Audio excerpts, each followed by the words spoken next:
Picture the flashing cameras, Yeah, sure. the crowd freezing in awe, the glamorous Dior campaigns. Right, the untouchable Oscar-winning actors just owning the red carpet. Exactly. I mean, Hollywood absolutely had a new obsession. But long before that, I want you to picture a 15-year-old girl barricaded in a dark bedroom, throwing her entire body weight against a door with no lock, while her father stands on the other side and fires a handgun straight through the wood. It is just a chilling contrast. Today, we are exploring a massive headline. Charlize Theron finally opens up about the darkest night of her life. And we're looking at how that shattering trauma forged the powerhouse we see today. Because, we usually only see the polished end result of fame, but to understand her trajectory, we really have to examine the architecture of the trauma she survived. Welcome to Starscope Report. Join us as we uncover Hollywood drama, music industry shakeups, and viral influencer scandals. From red carpet surprises to social media controversies, we dive deep into the stories behind the fame. So we are pulling from a fascinating stack of sources today. We have her really candid New York Times interview, some biographical profiles, and this is where it gets incredibly insightful in academic thesis. Yeah, from the University of Pretoria, it is all about the psychological effects of domestic violence on children. Right, and we'll use that as our clinical lens today, because it gives us the language to understand what her developing brain was actually going through. Exactly. But first, let's set the scene. The year is 1991. The setting is a farm in Benoni, South Africa, just outside Johannesburg. And keep in mind, the backdrop is the apartheid era, so the world outside the home is already heavily militarized and saturated in systemic violence. It's a powder keg everywhere. Yeah. But for young Charlize, the immediate lethal threat was actually sitting right at her kitchen table. Her father, Charles, was a functioning alcoholic. And the sources highlight just how normalized this dysfunction was. I mean, he literally built a bar inside their house. Which is just a devastating detail. It really is. When the source of your family's destruction is structurally built into the center of your home, there's just no physical sanctuary. And culturally, she was raised under this very strict rule that children should be seen and not heard. Oh, absolutely.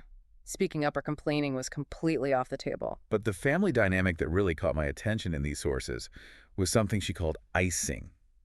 Her parents would get into these disputes, and instead of screaming, they would ice each other out. The silent treatment. Yeah, exactly. The house would go completely silent for weeks at a time.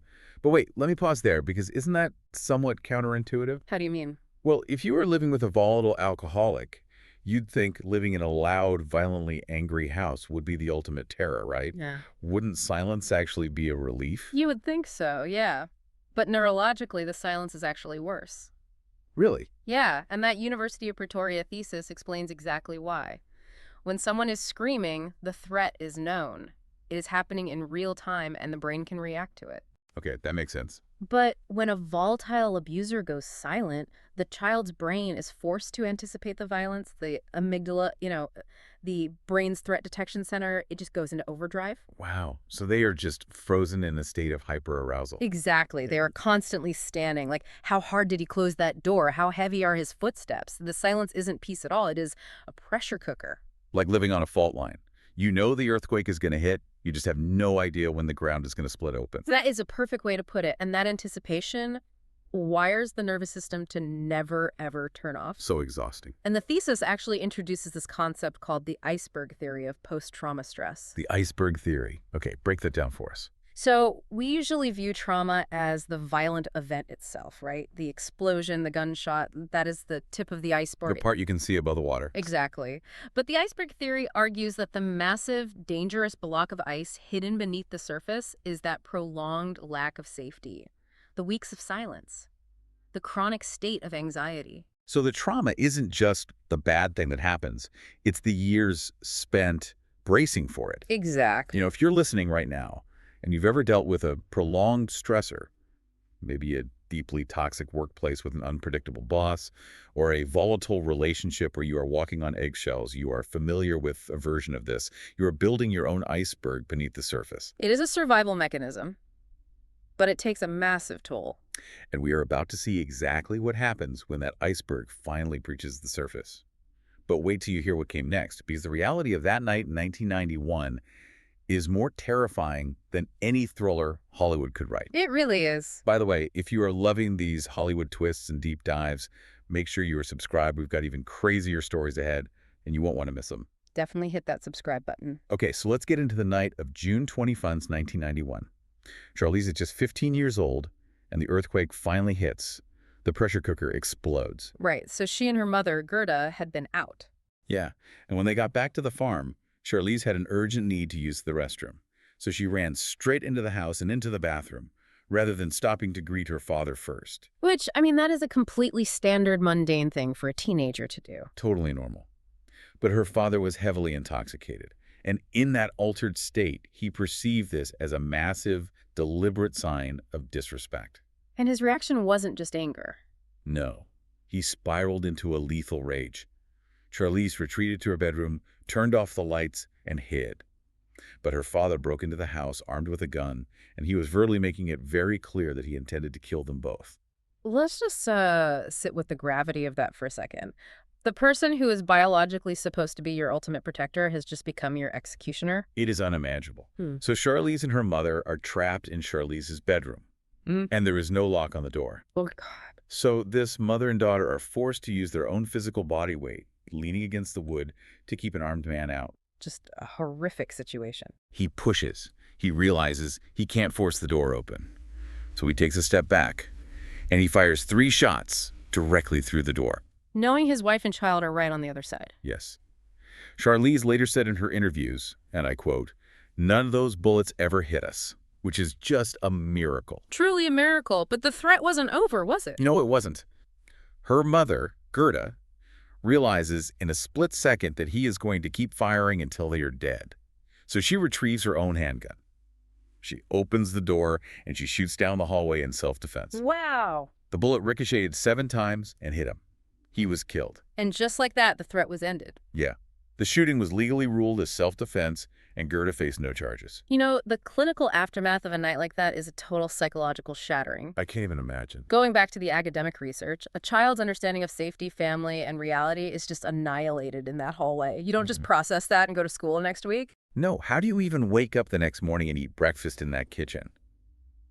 The physical space itself is a crime scene of your own family. You can't. Which explains why fleeing the physical environment becomes a psychological imperative. The flight response just takes over. That makes perfect sense of her next moves, because the transition here is incredibly stark. Right, she gets out. She does. At 16, she leaves South Africa. She wins a local modeling contract and goes to Europe, essentially using her physical appearance as a ticket out of the blast radius. Which is such an intense way to survive. And eventually she lands in New York, where she trains at the Joffrey Ballet. Because her first real passion was dance, Right, not acting. Exactly. It was a physical discipline. But then her knees give out. Her body literally breaks down from the strain, closing that door forever. She falls into a deep depression, living in a windowless basement apartment in New York. And this is where her mother steps in again. Yeah, Gerda essentially tells her, figure out what's next or come home and sulk. And she buys her a one-way ticket to Los Angeles. So she goes from one brutal survival situation to another. Because the early days in Hollywood are notoriously unforgiving. Oh, absolutely. We're talking living in a cheap motel by the hour, surviving on a $300 budget. She was literally stealing bread from restaurant baskets just to have something to eat. That is just wild to think about now. But later in the episode, we will talk about the shocking twist nobody saw coming. Right. Because her big break in Hollywood, it wasn't a glamorous audition. It was a complete meltdown in a bank. Oh, I love this story. Explain what happens at the bank. Okay, so she's at a bank on Hollywood Boulevard trying to cash an out-of-state check her mother had sent her just so she could pay rent. The bank teller refuses to cash it because she's not an American citizen. Oh, no. And Charlize absolutely loses it. She throws a massive fit. She is pleading, she is arguing, she is fighting with everything she has because she is staring down the barrel of homelessness. Just absolute desperation. And standing in line right behind her is a talent agent named John Crosby. Of course he is. He sees this explosive, desperate intensity, steps in to help her cash the check, and hands her his card. It sounds like a movie script. But what that agent witnessed wasn't just acting talent, you know. What do you mean? He was witnessing the sheer, unyielding drive of someone who has survived the bottom of the iceberg. When you have survived that level of helplessness, the psychological drive to control your environment and secure your survival is overwhelming. Oh, wow. That makes so much sense. And that drive for control becomes the defining feature of her Hollywood career. Especially when we look at the making of the 2003 film Monster. Yes, she played the real-life serial killer Aileen Wuornos, Hmm. and she won an Oscar for it. But the behind-the-scenes battle to get that movie made was intense. Because Hollywood has a very specific, sanitized way they like to portray women, even violent ones. Exactly. The sources note that the financiers originally wanted a sexy version of the Aileen Wuornos story, starring Theron and Christina Ricci. Ugh, of course they did. They wanted a slick, digestible, Hollywood-friendly thriller. They absolutely did not want the gritty, unglamorous, terrifying reality of a deeply traumatized woman. But Theron wasn't having it. She went to war with them. She refused to compromise. She actually started her own production company, Denver and Delilah Productions, specifically to produce Monster herself and protect the ugly integrity of the film. Which begs a fascinating question. Right, because I look at that and think, why risk your major Hollywood breakthrough for that? She was an up-and-coming actress.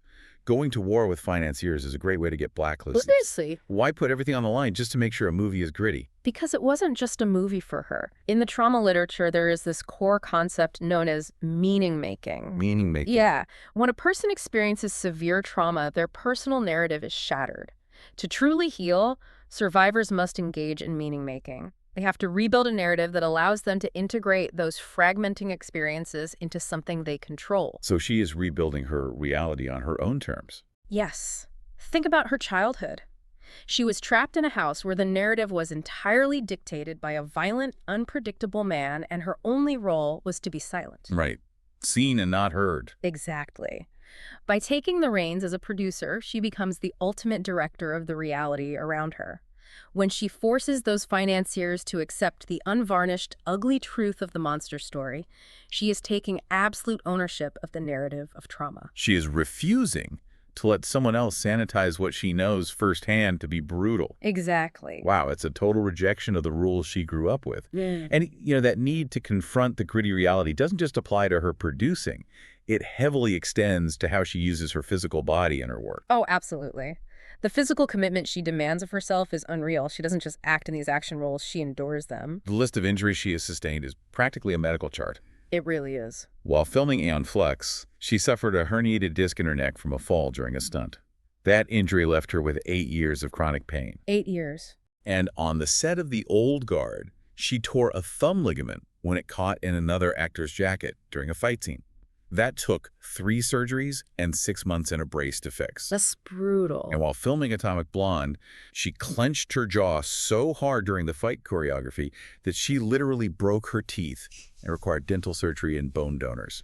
Let's look at why someone would continually subject themselves to that, though, because through the lens of psychology, severe trauma often disconnects a survivor from their own physical form. Because your body is what was trapped behind the door. Precisely. The body becomes a place of extreme vulnerability, a site of fear. Right. But by pushing her body to these absolute extremes, learning the complex fight choreography, doing her own stunts, taking massive hits, and recovering from them, she is actively reclaiming her physical form. That is so powerful. She is transforming her body from a site of passive victimization into an instrument of active, undeniable power and endurance. She is proving to herself that she cannot be broken. But of course, as the academic thesis makes clear, physical resilience is only one piece of the puzzle.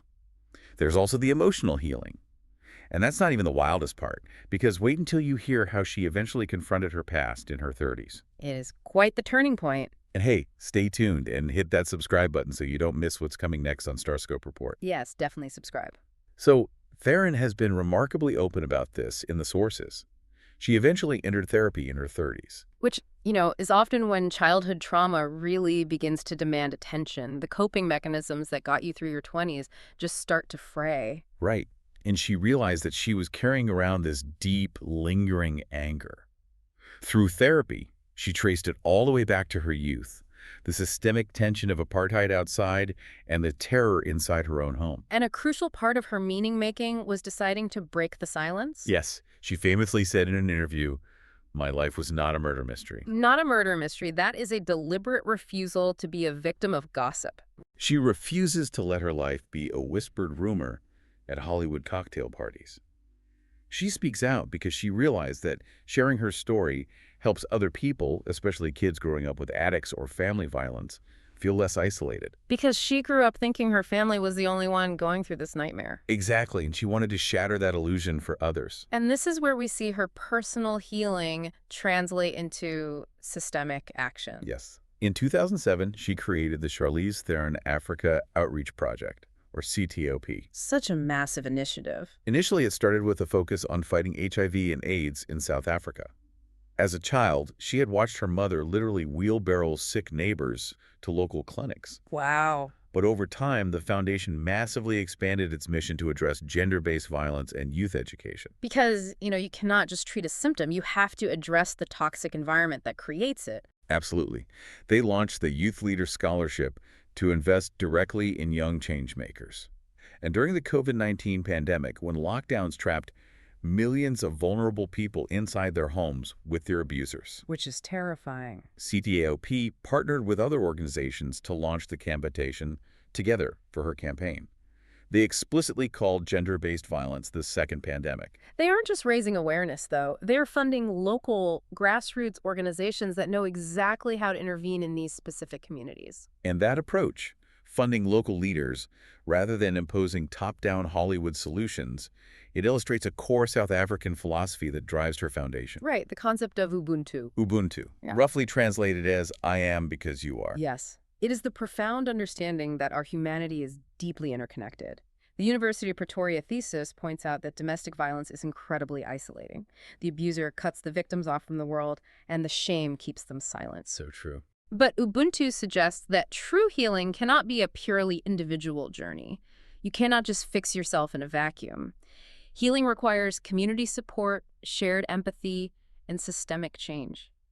So by building this foundation, she isn't just handing out charity. She is enacting Ubuntu. By empowering the next generation of grassroots leaders in South Africa to fight gender-based violence, she is dismantling the very structures that trapped her as a child. It is the ultimate evolution of the iceberg theory. She took the massive, hidden block of fear beneath the surface and transformed it into a foundation that supports thousands of other people. That is the pinnacle of meaning-making. So if you are listening to this deep dive, what is the takeaway for your own life? The sources we've unpacked today, the academic thesis, the interviews, the career milestones, they all point to one incredibly hopeful truth. Yeah, that the trauma we experience does not have to be a life sentence. It is heavy, yes, but it is ultimately about how we process it and how we reframe it. Charlize Theron did not let her father's rage dictate the end of her story. She used that survivor's grit to demand control of her narrative, to reclaim her physical power, and to build a bridge for others. She absolutely took ownership of the script. And, there is a final, highly provocative thought hidden in the sources that I think is really worth mulling over. Oh, what is that? Over time, Theron has explicitly reframed her mother's actions on that terrible night. She does not view the shooting as a shameful tragedy to be buried. She views it as a necessary, deeply courageous defense that saved their lives. She completely changed the lens. She did. And it forces us to ask a difficult question about our own psychological icebergs. Does our true healing only begin when we stop viewing our darkest moments as shameful secrets and instead recognize them as the exact crucibles that forged our strength? That is a phenomenal question to leave off on. We started this episode by picturing the glamorous, untouchable movie star. But now we know that the control, the intensity, and the power she projects aren't just Hollywood magic. No, not at all. They are the deliberate, conscious results of a woman who stared down the darkest night of her life and decided she would be the one to write the ending. Beautifully said. You've been listening to Starscope Report, where we uncover the stories shaping Hollywood, music, and pop culture. Thanks for tuning in, and don't forget to subscribe for more stories that keep the stars shining.